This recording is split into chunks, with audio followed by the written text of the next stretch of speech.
This week on Milk Street, we travel to northern Israel in the Galilee Valley, where we visit with Reem Kassis. She's author of The Palestinian Table. She teaches us how to make makluba, which is an upside-down chicken and rice dish. Then we travel to Tel Aviv to make harissa, the classic semolina cake. Stay tuned for the cooking of Galilee. Funding for this series was provided by the following. For 25 years, Consumer Cellular's goal has been to provide wireless service that helps people communicate and connect. We offer a variety of no-contract plans, and our U.S.-based customer service team can help find one that fits you. To learn more, visit consumercellular.tv.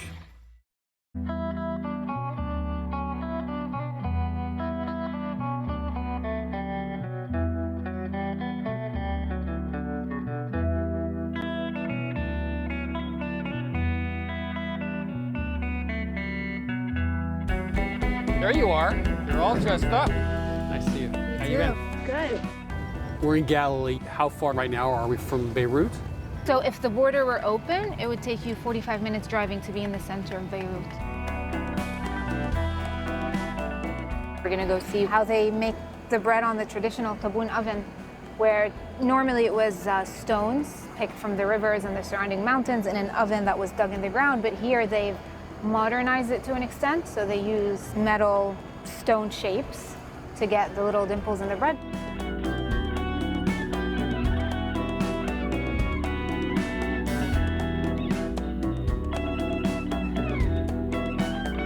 The traditional man'usha is topped with za'atar. How is it? He's I'm speechless. That's so good.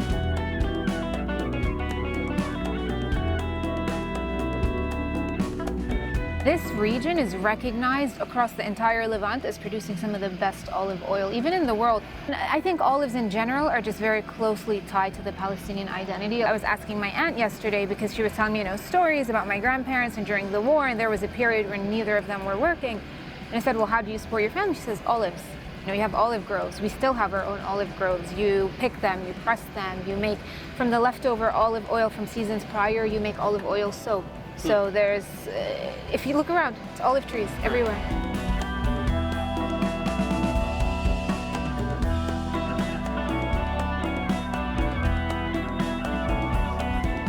We're here with Musa, and this is his olive oil press. How long has Musa been doing this? This has been in his family for a long time? Since before his father was born. That's as far back as he can remember it. Would he rather live in the old way from the 1920s or today? بقول لك شو بتحب أحسن عيشة السنوات العشرين ولا عيشة اليوم؟ كل وقت ووقته. He says every period has its own. I knew you were going to cheat on that answer.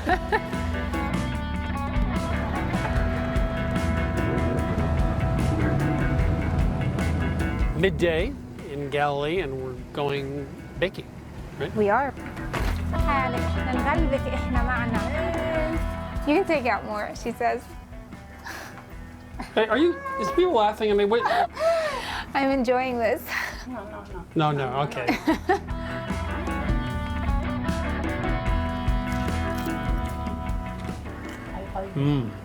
That is really good.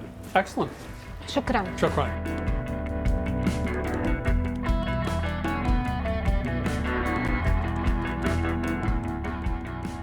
We're in a town called Drame, which is my father's hometown. It's in the north of the Galilee. Good, the food's ready. Oh, good. Shall we go? Perfect time. Chris, how are you? Nice to meet you, Chris.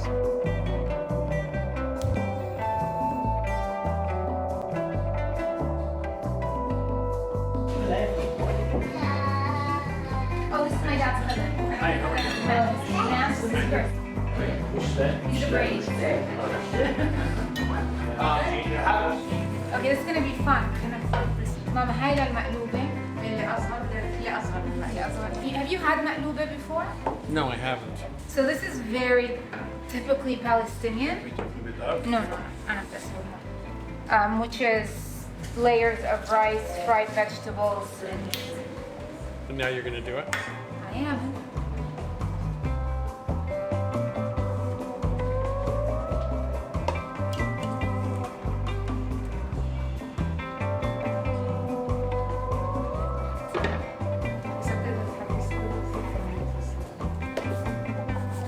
So these are lamb shanks and shoulder pieces. Eggplant, and then we just top it with fried hummus.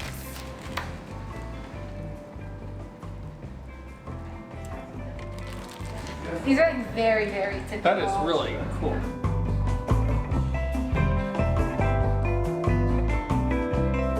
Well, I just want to thank everybody for all the cooking. Thank you for and coming. your It's an mother, honor to and have you here. You probably did this for a whole week. This is Maybe, cool. not me, she might have. But It's nice to have a mother then, isn't it? It is, yeah.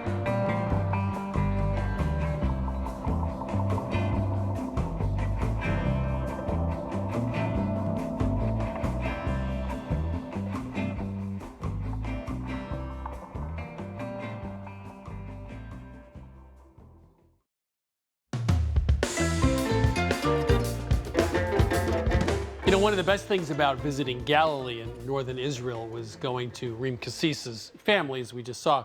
But you know what's interesting is that nobody cooks like a dozen cookies there. They'll cook 12 dozen. Or, you know, they don't have a little tiny casserole thing. It's always big. Everything's served on these huge platters.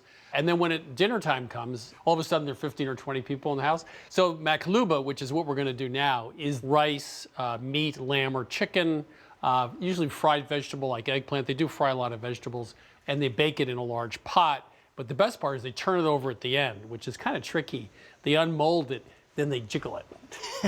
And then all of a sudden you see all what's inside sort of come to the fore.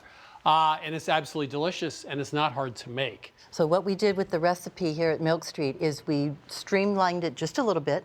The star of the show is the rice, and we soak 2 cups of basmati rice first, just in the time it takes to prep the rest of the recipe. It helps it cook fluffy and light and stay moist and tender all the way through. The next thing is the chicken, and we are going to be using chicken thighs. We kept them bone-in with skin on to give that extra flavor. Okay. So we've seasoned these with salt and pepper, but the next important thing to talk about is the pot. You want a diameter of 9.5 to 11, not bigger, not smaller, and a depth of about 4 to 6 inches. So this is a 6-quart pot, probably something like that? Yes, Yeah. exactly. We just add a little bit of oil. We let that get hot, and then we will brown the chicken until it's nice and crispy and golden. Okay, skin side down. We're only going to brown one side of it. This takes about 7 minutes, and then we will take it out and start layering. You can see how beautiful the chicken got. Skin. Lovely job. It's nice and crispy. We have turned the burner off under the pot, and now we are going to do something unusual. We cut 2 parchment rounds. We're going to put one on the bottom, and this helps ensure that the whole thing comes out nicely. So we'll get that. Oh, you're cheating. That's not cheating. It's an assurance. So we're just going to coat both sides with oil. Then we're going to add a little more oil on top. This is all the fat in the dish right here. It's in the pot right now. We're going to add slivered almonds. Those get nice and dark on the bottom of the pan as the whole thing cooks. And then we're going to start layering the rice now with the meat and the different vegetables. This is the rice we had soaked earlier. It's drained now, and we also rinsed it with cold water to rinse off any extra starch, which helps keep it light and fluffy. We're going to take a cup of this unseasoned rice, put it in the pan first. If we put seasoned rice down first, Burned? yes, the spices were just too much heat for them. So we're going to give a little buffer layer here, and then we're ready to work with our spice blend. We have cumin, allspice, turmeric, a little bit of nutmeg, and then salt and pepper. Before we mix that in, we have 8 ounces of cauliflower florets. This is about half a head of a small cauliflower. We also have some roughly chopped garlic and some melted butter. So the oil was the only fat in this recipe except for the melted butter. I kind of forgot about the melted butter, I'm sorry. This is amazing with the rice and the seasonings. Okay, we have chicken fat, we have oil, and we have butter. Okay. Toss this until it's thoroughly blended. Now, one last little thing we have to reserve, and that is a half a cup of this rice. We're going to get as much rice as possible, and we're going to add this on at the very top, at the very end. The rest of this goes right on top of the plain rice. Spread that out evenly. We'll get this beautiful chicken and nestle that down inside. And if you would like to proceed with the eggplant, we're going to Layer it or what's shingle called? it? Yes. I used to renovate houses, so we'll just use some of my shingling expertise here. So this is a lot easier than with a Palestinian cook would cook the meat in water, take the meat out, cook it with spices, fry eggplant. There would be a lot of steps before you actually got to assembling the dish, right? And what we found by putting the eggplant on the top like this, it actually steams and it gets very creamy and soft while the rice cooks. And that brings me to why we saved a half a cup of the seasoned rice mixture, which we're going to put right on top of the eggplant. This adds a little seasoning to the eggplant as well. And remember, we're going to invert this. So this provides a base layer for the eggplant. So it's just a small scattering over the top. And then we have 4 cups of broth. Pour all of that in. And our layering is complete. So this recipe still takes a little bit of effort and prep, but it's really streamlined. And it's all up front. We're basically done now. We're just going to bring this to a boil. Okay. Then we will put this parchment right on top. What this does is it helps prevent some of the steam from dripping back down into the pot. And we are going to cover. Let it boil for 5 full minutes, and then turn it down to low and let it cook for 35 minutes undisturbed. And we're done. This is too easy. Except for the flipping part. Oh, guess who's going to do that? Me. Great. So Chris, after the 35 minutes on low, we took the lid off, let the pot sit off the burner for 15 minutes for the steam to finish escaping. Then we removed that parchment, inverted it onto the platter, and we have let it sit for 10 minutes. That sort of persuades the rice to hold its shape. And now, the moment of truth. Oh, I get to... Yes, you You do. did all the work. I get to do the fun part? Yes, the fun This part. never happens. Well, it's also, if it falls apart, it's, it's on you. Now, that's the real reason. Ah, yes. Nicely done. Yes. And Not me, I mean this is why we do that. So it comes out in one piece. And I know you did something very special in Galilee when you had this. Right. Ah, look at that. So it starts to open up. You can see inside, and you get all the wonderful aromas. Yeah. Ah, all the treasures are revealed. That looks terrific. And that beautiful browning on the bottom. That's what you want. So definitely need some of the brown part of the rice. You can smell those seasonings. We got a little chicken in there. We have the cauliflower in there and the eggplant, so you've got a good amount of vegetable. This really is a one-pot dish. This looks exactly the way it looked at Reem's house. Ooh. Does it taste exactly Yeah. like it? Oh, isn't the eggplant wonderful? It just gets creamy, soft. Yeah, and the rice, you look at this and think it's kind of heavy. It's incredibly light, which is almost defies physics, I think. Right. But it is very, very light. So the next time you want to make a casserole, we suggest you make makluba. This is from Reem Kassis, author of The Palestinian Table. Rice, chicken, eggplant, very easy to make. Only takes about an hour. Feeds a crowd, and it looks great when you turn it over on a platter. Makluba is now my favorite new rice casserole.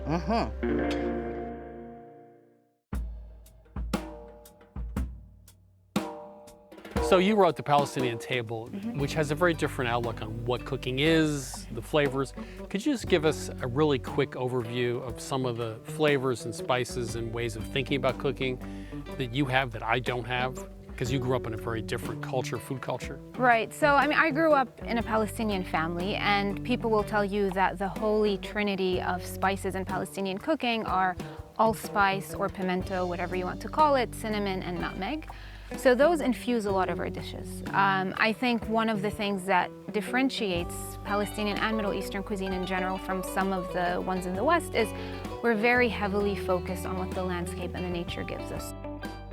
So you'll see that our food relies heavily on vegetables, legumes, grains. Our predominant grain is bulgur, not rice, because that's what we grew here. Frike, which is a green wheat that gets burned. عندنا هون فريك البلدية محروقة This حطب. is frike. محروقة حطب فهمي. This has been burnt on wood. Do you want to smell it? Yes, I do. This I know you want to. حتى أنا بدي أشم هون. Yeah, that's great. You can tell, right? This is done the traditional way. You have fire. You have these things that they call قبل هاي beds, which العملية are كلها قبل literally الحرق nets. هاي بقصوها سبلي سبلي. Ranjad. So they cut, the ears that are on مش meat? حصاد يعني مش حصاد. They cut it one by hand. They don't harvest it the way you would wheat. They cut it one by one.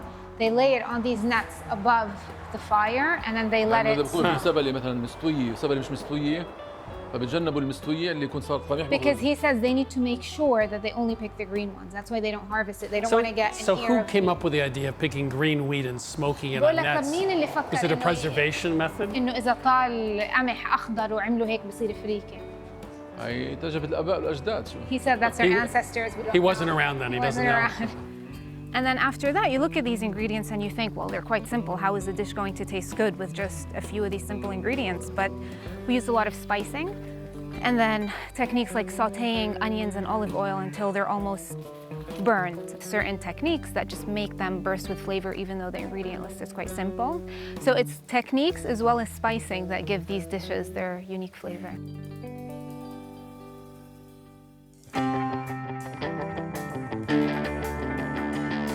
So today we're going to make a one-layer cake called harissa, which sounds like a chili paste from North Africa. It's spelled differently. It's a one-layer cake with sesame made from semolina flour and sugar syrup. The first one I had was in Galilee at a restaurant called Ezba. It was very custardy. It was baked in a big round, very unusual version of it. Then I went to the Carmel Market in Tel Aviv. Just outside the market is a restaurant called Igra Rama, and they made one which is a little more typical. It does have semolina in it, which is a little bit yellow. It's very hard wheat. It's a little coarser, so it gives it the texture and color of that classic harissa. Let's go ahead and get this started. We'll set our large skillet over medium heat, and to that we're going to add in 6 tablespoons of butter, and then we can get to toasting our grains. Toasting is going to bring out a lot of the deeper flavors, and it will make this a fantastically aromatic cake. So we could go ahead and add in our grains. Now, here I have 1 cup of semolina flour. To that, ½ a cup of cornmeal. Now, this is fairly fine cornmeal. We're not looking for a coarse texture here. And finally, we have 3/4 cup of unsweetened coconut. We want to toast these flours and coconut until they just barely start to brown. And that will take about 4 to 5 minutes. As I stir this around, I'm noticing tiny toasted pieces of coconut as well as some toasted semolina and toasted cornmeal. Just need to transfer this right into a bowl and get it out of the heat because we're going to hydrate all of these grains with a mixture of yogurt, tahini, and water. And if we were to add all of that in now, it's just gonna suck up all that moisture. So we need to let this cool down. And one thing that I'll do to help is to spread out the grains to create more surface area and therefore more area for the steam to escape. So while this is cooling, we're gonna go ahead and work on our syrup. We'll set that over medium heat, throw in 1 cup of sugar, 1/4 teaspoon of salt, 4 3-inch pieces of lemon zest, and finally, a 1/4 cup of honey. And to help all of this melt down, if you could pour in that ½ cup of water, we'll get this mixture to a boil and then let it cook down for about 5 minutes. So sugar syrups make people nervous because in a lot of sugar syrups, you have to hit just a precise temperature. So just to be clear, this is not precision. You're just melting the sugar in water with some other ingredients. Yeah, There's a wide window here. Yes, super wide window, and we should end up with about 1.25 cups of syrup. If you don't have as much syrup as you'd like, go ahead and just add in water until you meet 1.25 cups. So we're going to set that aside to cool, and once our flour is cool, then we could go ahead and make the rest of this cake. Now, our grain mixture has cooled, and it's the perfect temperature to mix in our yogurt. Now, here I have 2 cups of whole milk yogurt. That's a lot of yogurt. It's a lot of yogurt, but it's going to provide the right level of hydration as well as milk fat to bake up into a nice, tender, but moist crumb. Can I just say, you're not creaming butter and sugar, you're putting yogurt in with some toasted flours, including cornmeal, et cetera. Tahini goes in. I mean, it's a very different way of making a cake. Yeah. So to this, I'm going to add in the 2 tablespoons of tahini. And Chris, if you want to pour in that ½ cup of water for me. You know, in this recipe, my job seems to be pouring water into bowls. Yep. You notice that? But to be fair, you did go to Galilee, so I could know about this recipe. So it's a fair trade, I think. We could go ahead and whisk this together. We're going to allow this to sit for another 30 minutes so that way all of those grains can hydrate and pull that moisture in from the yogurt and the water.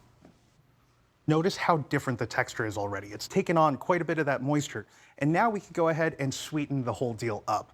So here I have a bowl of ½ cup of sugar, as well as 1 tablespoon baking powder, ½ teaspoon baking soda, and 1 whole teaspoon of salt. And we'll whisk it in. So once all of your sugar is incorporated, we could go ahead and transfer that over to the pan. And we want to spread this out into a nice even layer. So we'll go ahead and smooth this out. We should point out that little short offset spatula, those are extremely useful for cakes because you can get into the pan. Exactly, far more dexterous. The name of the game here is just making sure it's in one nice, even layer. To add a little bit more pizzazz, we'll dust this with a little bit of sesame seeds. And actually, would you like to do the honors? I've been upgraded from water to sesame seeds. How Yes, you nice. have. Yes. Congratulations. These will toast up beautifully in the oven. Now, the oven we have preheated to 350 degrees Fahrenheit with a rack set in the middle position. And we're going to bake this cake off for about 35 to 40 minutes or until it's nice and golden brown. So our cake is fully baked, and as you can see, it's taken on a really beautiful golden color. Now, we have this cooling on a rack here, and we're not going to let it cool down too much. In fact, right around the 10-minute mark, we want to hit this cake with some syrup. Now, that syrup that we made earlier still has those pieces of lemon zest floating throughout it. So I'm going to go ahead and fish those out. Why don't you give our cake a poke? In fact, use that toothpick in 1-inch intervals so the syrup can sink into the cake itself instead of just running down the sides. So now that I have all the lemon zest out, we're gonna go ahead and add in 2 tablespoons of lemon juice just to brighten the syrup up a bit.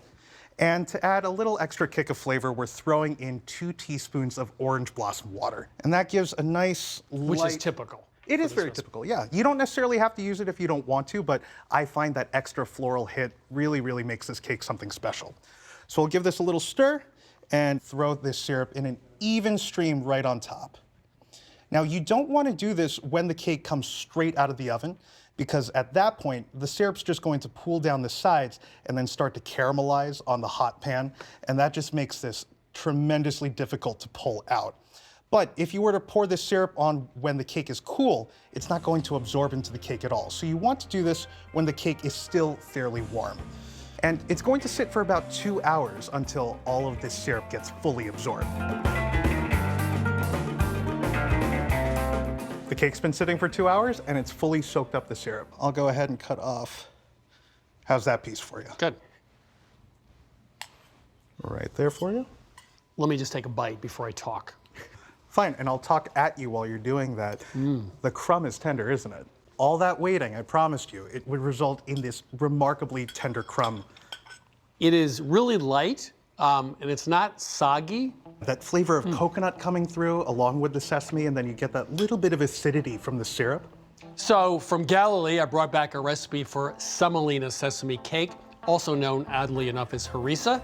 And it has a sugar syrup with some orange blossom water, but what's really interesting is what's in the cake itself, right? Semolina flour, has a little bit of cornmeal as well, so lots of rich flavor, sesame seeds, and you don't need a big frosting. It also has the perfect texture. It's light, but it's also moist. So you can get this recipe and all the recipes from this season of Milk Street at milkstreettv.com. Funding for this series was provided by the following. For 25 years, Consumer Cellular has been offering no-contract wireless plans designed to help people do more of what they like. Our U.S.-based customer service team can help find a plan that fits you. To learn more, visit consumercellular.tv.